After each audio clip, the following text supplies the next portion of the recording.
Quando o nazismo começa a sua expansão, as pessoas se esquecem que o nazismo começa a sua expansão com a Europa Ocidental batendo palma e cruzando os braços. As pessoas se esquecem das ligações umbilicais que Churchill tinha com todo o aparato da Alemanha nazista. As pessoas esquecem, né, das relações umbilicais da família real britânica Sim. com altos funcionários Ô, nazistas. João, As ô, João, pessoas... tava até falando disso ontem, dos pessoal falando assim, ah, mas onde... Falei, cara, você não precisa nem ir muito fundo, assim, pra descobrir isso. Tem uma série na Netflix que conta essas histórias, cara. Você tá na Netflix. É que às vezes parece que essas coisas estão, sei lá, num livro secreto que ninguém conta. Porque, pô, não é porque ninguém fala disso, né? Não aparece nos filmes americanos, parece que é alguma informação escondida. Não, cara, isso tá muito bem documentado. Tem até em série da Netflix, cara. Aquela série O Círculo do Mal de Hitler. Tem uma outra série que é a Segunda... Tem 3 séries de Segunda Guerra Mundial em cores, mas tem uma lá que é feita, se eu não me engano, por franceses, que mostra muito dessa relação mesmo, assim, da Inglaterra, do rei foi lá se encontrar e tal, que como não tem a perspectiva dos Estados Unidos, né, já dá uma melhorada na história. Assim, e não só com o nazismo, com o fascismo também, com o Mussolini também. A galera Sim, da Europa sim. Ocidental flertava loucamente, insanamente com o Mussolini. Não só da Europa Ocidental, gente. Vamos lembrar o que foi o Estado Novo no Brasil. Às vezes a gente é profundamente desconhecedor da nossa própria história. O Brasil teve o maior partido nazista fora da Europa, e o movimento do integralismo também era apoiado abertamente, não só pela mídia, pela grande mídia, como também pelo governo, que fingia que não via nada ali e deixava tudo passar. Mas voltemos, né? E aí, assim, quando começa o expansionismo nazista, a galera tá muito ocupada não dando a mínima. E alguém falou de uma coisa que é muito importante, que é o pacto de não agressão, o Ribbentrop-Molotov.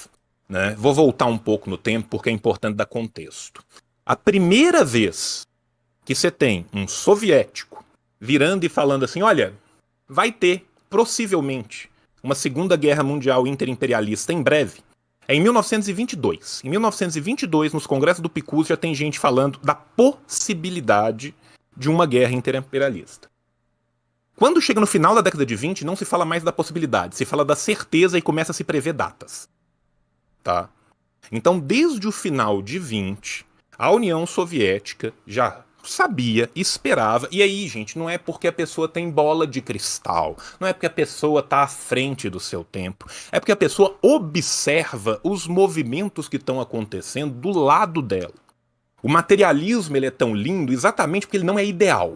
Ele é o contrário do idealismo. Ele não olha para um céu ideal, ele não olha para uma fotografia mental linda que eu gostaria que existisse no meu coração. Ele olha para a merda como ela acontece na prática e fala assim: olha, que louco, tá acontecendo essa merda aí.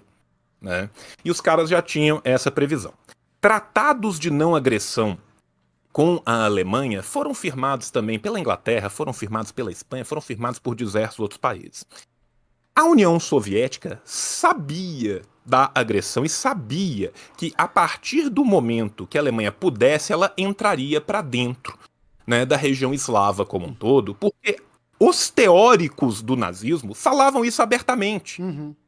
Quem falava que era contra o comunismo, que o bolchevismo era judaico, que Sim, os sim, comunistas sim. tinham que morrer, é Hitler no Mein Kampf. Não, Assim, não fica mais direto do que isso. é, Tá?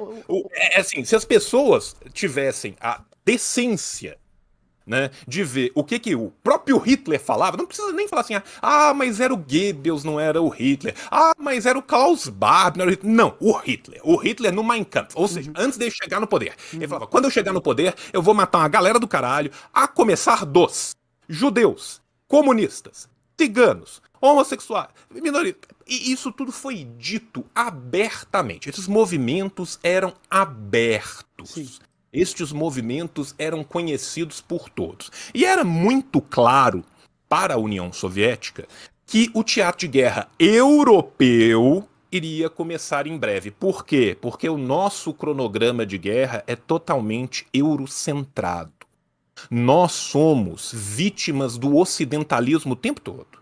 A gente acha que só existe humanidade dos Montes Urais pra cá. A humanidade termina na Grécia. É. A Grécia pra lá tem um buraco, tem um borrão dentro do mapa, ninguém sabe o que acontece. O teatro de guerra asiático, ele começa no começo da década de 30, né?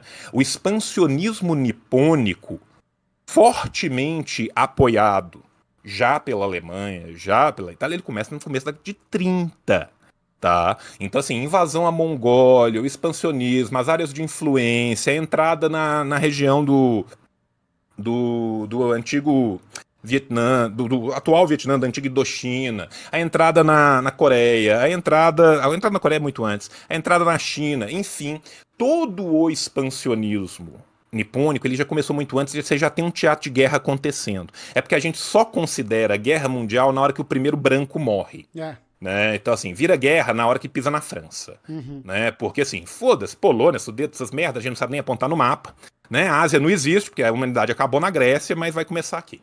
Então, quando se forma o Ribbentrop-Molotov, né, a ideia por trás do lado russo, e muito ironicamente, todos esses documentos hoje em dia são abertos, vocês podem consultar os documentos secretos das discussões russas, era tentar evitar o máximo possível a guerra começar na Rússia, porque era uma questão de tempo para ela começar na União Soviética, para aí sim poder terminar esse esforço de guerra.